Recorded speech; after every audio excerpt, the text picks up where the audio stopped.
Something went terribly wrong as Vitalina prepared to give birth to her second child in Sao Tome and Principe, a tiny island nation off the coast of West Africa.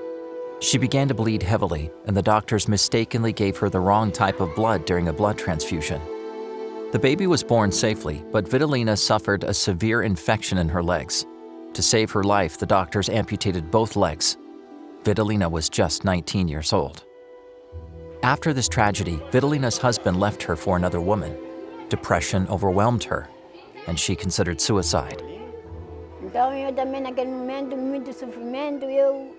I felt a lot of pain, and I asked God, "Let me die. Please kill me, God, because I cannot live with this pain."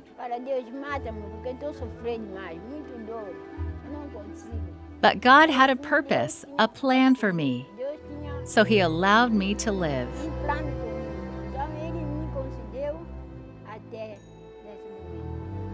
Vitalina worked hard not to burden her family.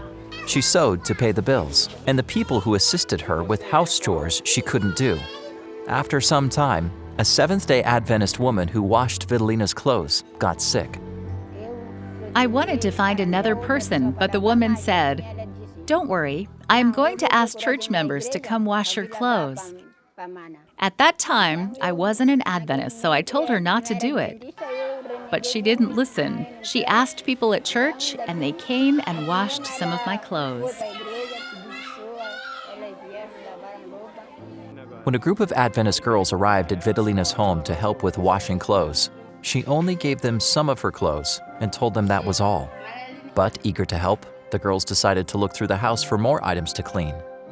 Then they took her clothes to the river and sang as they washed. They washed and washed, and then they invited me to an evangelistic meeting. I attended it and decided to accept Jesus. After her baptism, Vitalina was eager to share her new faith. She told her personal testimony to everyone who would listen. "Look at me," she told people who stopped by her home. "God is working in me, and I'm able to work. God is wonderful, and you need to trust Him." Through her witnessing, Vitalina convinced 7 people to go with her to the closest Adventist church. She even paid their bus fare for weeks. All 7 people are now baptized members of the Adventist church. Vitalina also organized a Bible study group outside her home, and 6 more people were baptized. Soon she led 40 people to baptism, including 2 of her children. Church leaders began drafting plans to open a church in her neighborhood. Lacking funds to buy land, the church accepted an offer from Vitalina to build a temporary structure outside her house. I used to go to the closest Adventist church, but it was still far. Now I feel happy about this. I feel content because it's much closer now. It was expensive to visit there, and I needed people to take me there because I couldn't go alone.